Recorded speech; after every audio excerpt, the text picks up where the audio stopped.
You are listening to The Vocal Technologist. Spoken tech for your ears. Okay, so if you're working anywhere near data right now, wow, keeping up feels, well, it feels like a full-time job in itself, doesn't it? Oh, absolutely. The pace is just relentless. New formats, new engines, huge architectural shifts happening like every week, it seems. Yeah, you see these engineering blogs dropping, talking about slashing costs by 80%. It's Yeah. almost impossible to track it all. It's like drinking from a fire hose. It really is. And that's why we're here, right? We've waded through all the noise, the announcements, the tech posts for this cycle. Yep. Our goal today is to give you the shortcut. We're focusing on, I think, 3 really crucial shifts that are defining the modern data platform right now. Okay, what are they? First, actually nailing data quality, but doing it at the source. Second, building infrastructure that's just wickedly fast for analytics. And third, figuring out how to scale ML and AI reliably, which is, critical. Right. And this isn't just about shiny new tools, is it? As we get into the specifics, I think you'll see how these choices, these architectural decisions, they hit your bottom line directly. Exactly. They dictate cost, how reliable your pipelines are, and honestly, whether the data products you're shipping are even usable, right? Fit for purpose. Yeah. It really underscores this massive shift away from, that older kind of rigid database thinking we all grew up with. That's a great way to put it. And look, if we start at the beginning, all the speed and scale, Yeah. it doesn't matter one bit if your data is garbage coming in. Sure. And what's interesting now is that the industry seems to be finally admitting there was this fundamental flaw in how we used to think about data quality and governance. I know. When I read about the misplaced contract, it just clicked immediately. We've all been there, right? Yeah. Dealing with data quality issues downstream. Mm. But the real insight, the thing people are talking about now is that the contracts, the agreements on schema, semantics, all that, they're often being put in the completely wrong place. Exactly. We're treating symptoms way too late in the game. Right. If you put your enforcement downstream, say, in your Snowflake or your BigQuery Wethouse, well, you're only catching the problem after the bad data's already been written, maybe processed by who knows how many systems. And you've paid compute costs to deal with it. You've paid to clean up a mess that shouldn't have existed. Yeah. The really effective spot is what people are calling the first mile, right inside the actual software code that's generating the data in the first place. Okay, but hang on. Pushing that enforcement upstream onto the software teams, doesn't that just slow everything down, add friction? Yeah. How do you balance that need for speed with, tight quality control? Yeah, that's the classic engineering trade-off, isn't it? It definitely needs buy-in culturally, and you need good systems for managing tech sprawl, versioning those contracts, sensible alerting. You can't just flip a switch and enforce this everywhere overnight. The smart way seems to be focusing on these steel threads. Steel thread? Yeah, the really critical data pathways, the ones powering your absolute most mission-critical data products. If you can show clear wins, visible quality improvements on those key flows first, then you build the trust, the momentum to roll it out more widely. You don't try to boil the ocean on day one. That makes a lot of sense. Focus the effort where it counts most first. Yeah. And speaking of making those flows clean and governed, Tableflow came up as a key piece of glue for this, especially in the Lakehouse world. Yeah, Tableflow tackles this problem directly. It's designed to bridge Kafka topics and their schemas straight into open formats like Iceberg or Delta Lake. It automates a lot of that gnarly preprocessing, validation, transfer work. And crucially, it uses tech like Confluent Cloud for Flink-based cleansing near the source, right? Exactly. And for folks maybe not deep in the Flink world, the benefit there is that Flink is built for high-throughput stream processing. Right. So by running your validation, your cleansing logic there before the data even hits your data lake storage. You catch it early. You catch it early. You enforce schemas via a schema registry in real time. And if it sees a breaking change, it can immediately suspend that data flow, stops bad data contaminating everything downstream. It's automated, upfront control. Okay, so quality is step one. Get that right at the source. But then, even if the data is clean, if querying it is painfully slow, well, the quality doesn't help much then, does it? Nope. So let's pivot to speed, because this is where things get really, really interesting, I think. We have to almost unlearn what we knew about performance. Yeah. The old ways, like secondary indexes and traditional databases, They're just not the right tool for the job anymore. That's kind of the dirty secret, isn't it? Those OLTP indexes were brilliant for point lookups. Get me this one customer's record now. Yeah, find needle in haystack. Exactly. But that model is completely misaligned with how modern data warehouses and lakehouses work these huge columnar append-only tables like Iceberg or Delta. We're not doing tiny lookups. We're scanning and aggregating massive amounts of data. So if we're ditching the index, what actually drives read performance in this new world? How do we make these big scans fast? It really all boils down to minimizing I/O. That's where the time and the cost is reading data off storage. You can't rely on pre-computed indexes anymore. Instead, you rely on physical data organization. Okay, like how the data is actually laid out on disk. Precisely. Think of it like organizing a huge library. Instead of a card catalog, imagine every single book is already perfectly sorted on the shelves by author, then genre, then maybe publication date. Speed comes from really smart data layout. Partitioning, sorting within those partitions, background compaction. Okay, so the layout is primary. What else helps? What supplements that? Auxiliary data structures. Now, these aren't indexes in the old sense. Think metadata column statistics, min-max values within a file, or Bloom filters, maybe materialized views, things that help the query engines skip reading data. Engineers call it pruned I/O. Pruned I/O. Explain that a bit more. What does that mean practically? Okay, so pruned I/O means the query engine can look at the metadata for a data file, say, it knows the minimum value for order date in this file is 2023-01-1, and the maximum is 2023-01-31. Right. If your query is asking for data from February 2023, the engine can just say, nope, don't need to even open this 500 MB file. The data I want isn't in there. Got it. It just skips the whole file. Exactly. And if you can skip reading, say, 95% of your data files for a given query, your performance goes through the roof. That makes total sense. Yeah. And this need for efficiency, it definitely extends to messy data too, right? Yeah. Like JSON blobs, nested fields. Handling that stuff used to kill performance, but now there's variant. Oh yeah, variant is potentially a game changer here. It's a new open standard specifically for semi-structured data. Delta Lake supports it. Iceberg just added it in V3. And what makes it faster? It's the way it's structured internally. It uses this compact binary format with offsets. So imagine you have really complex JSON like order.item is 0.product.details.name. Variant lets you navigate directly to that name field without having to parse the entire huge JSON string every single time, just jumping straight to the data you need. That cuts latency way down. Okay, that's clever for navigation. But what about for analytics, for those big scans? That's where shredding comes in. Variant allows the system to automatically extract or shred the most common or important nested fields out into their own separate, fully typed Parquet columns. Ah, so you turn the useful bits of the JSON into regular columns. Exactly. And once the regular Parquet columns, you can hit them with all the standard super optimized techniques, vectorized processing, better compression, and yes, that critical pruned I/O we just talked about. It makes querying the structured parts of your semi-structured data way faster. Nice. So optimizing the query engine, the format, that's crucial. But we also need to get the costs right. That lake loader analysis really caught my eye. It highlighted something often missed in ETL benchmarking. Yes, the load stage. It's the hidden cost in so many benchmarks. People publish results comparing query speeds, but they conveniently forget to include the time and money it took to actually load the data into the system first. And that's not trivial, is it? What kind of impact does loading actually have? It can be huge. Lake Loader found it can account for like 20 to 50% of your total pipeline time and cost. Wow. So if you ignore that, your whole cost performance picture is just completely skewed.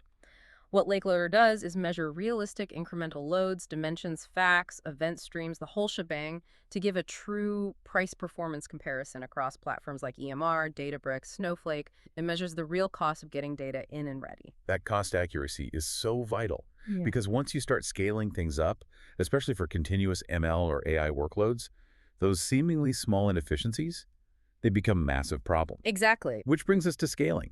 Let's look at how some companies are tackling this at the extreme end. Getting data in fast and clean is step one, but scaling the compute, that's the next frontier. And we're seeing some really bold moves here. Take Agoda, the travel company.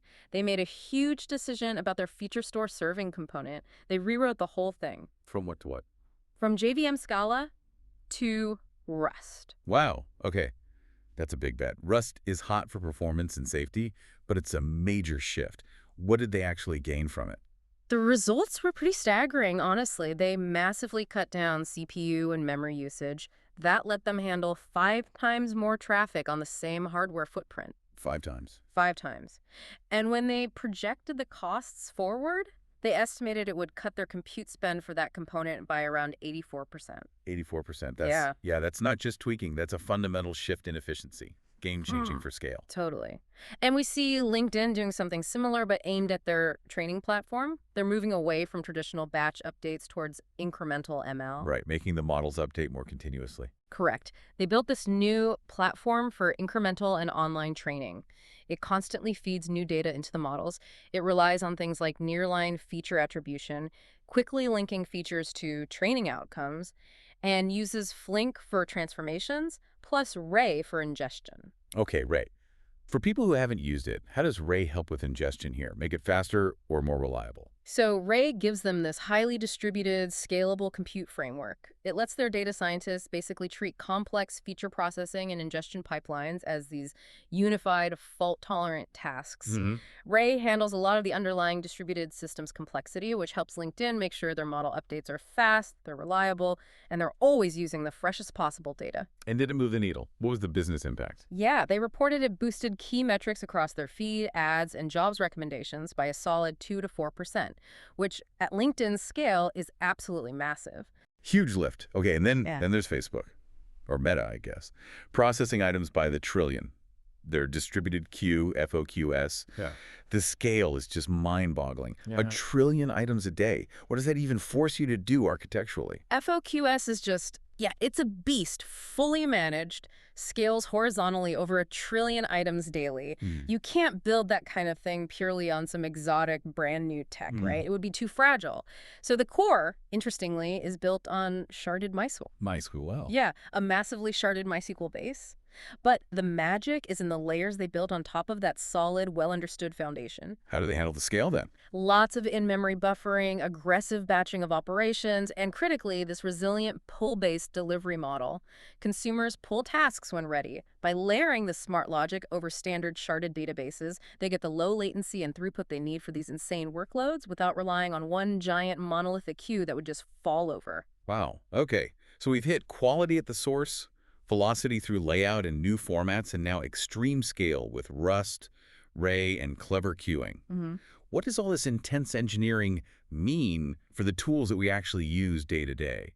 Let's talk market consolidation.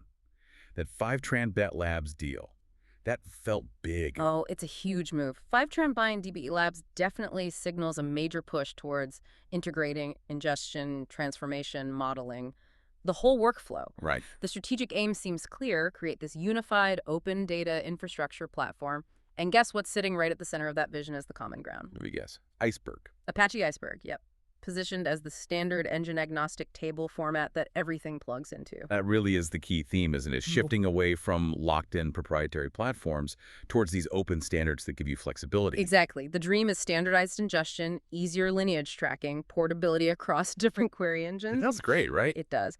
But there's definitely some nervousness in the community about feature divergence. The worry is, okay, dbt core stays open source, but will this new integrated commercial thing, dbt fusion or whatever they call it, get all the best integration features first or exclusively? Yeah, that's the classic open core tension. Something to watch for sure. Okay, moving to other tools making waves. DuckDB. It keeps surprising people, right? It started as this fast OLAP engine for local analytics, but now it's showing up in streaming. It really is the dark horse, isn't it? Yeah. I mean, it's fundamentally a relational analytical engine, but yeah, people are finding it surprisingly good for certain streaming analytics jobs. It can apparently handle incredible throughput reports of over 1 million rows per second by borrowing patterns from stream processing systems, things like using materialized views that update incrementally, acting a bit like a streaming engine. Its simplicity and raw speed are making it a really interesting option for these hybrid use cases, especially when you pair it with something like Iceberg or Delta Lake in a lakehouse setup. Very cool. Okay, one more tool. This one's specifically for the ML space. Solving that old problem of joining data sets when you don't have perfect matching keys. JellyJoin. Yes, JellyJoin looks like it could be really useful for ML engineers. It's all about facilitating soft joins. Soft joins. What does that mean in practice? Different from a regular SQL join. Totally different. A normal join needs an exact match. Customer id in table A must equal customer in table B. A soft join is about finding records that are semantically similar. Ah, similar meaning, not identical strings. Exactly. Jelly join takes messy text fields, maybe slightly different product names or addresses, converts them into vector embeddings, numerical representations of their meaning, and then joins the data sets based on how close those vectors are in semantic space. So you can finally merge those data sets that always should have matched but never quite did because of tiny inconsistencies. Precisely. Merging based on meaning, not just exact character. Super powerful for enriching ML datasets. Man, it's really incredible when you step back and look at the journey, even just in this discussion, maybe even on this episode of Vocal Technologist. We've gone from deep in the code enforcing quality to completely rethinking physical data layout for cloud speed, now using AI-like techniques just to join tables. The transformation is happening so fast. And if we tie this all back to the bigger picture, especially with AI helping build data tools, there's a really critical lesson from DLT Hub's recent experience. Yeah, the finding about trying to use pure LLMs for automation. That wasn't quite working. Exactly that. They found that just asking a large language model to generate production-ready data workflows, well, it was unreliable. Their first attempt, using LLMs to write pipeline code straight from docs, it created these subtle hallucinations. Hallucinations, like the code looked okay but was logically wrong. Yeah, exactly. It looked plausible, maybe even ran sometimes, but had these sneaky logical flaws that would break things in production in weird ways. And debugging that kind of subtle error, apparently the cost was astronomical. Ouch. So what did they do? They didn't just give up on LLMs, did they? No, but they totally flipped the script.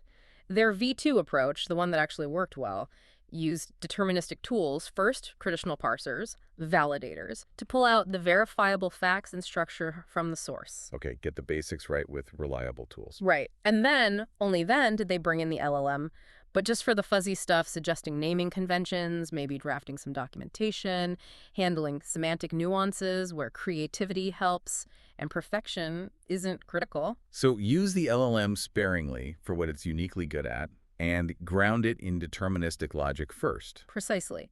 That hybrid approach dramatically boosted reliability because the core logic wasn't dependent on the LLM's sometimes fragile generative capabilities. You know, that really raises a fascinating question for everyone listening. As you're thinking about building your own AI-assisted tools or data systems, if the key to making these things reliable and robust seems to be minimizing the LLM's role, confining it to where it adds that unique semantic value, rather than letting it drive core logic, what does that imply for how we should be architecting our next-gen data systems?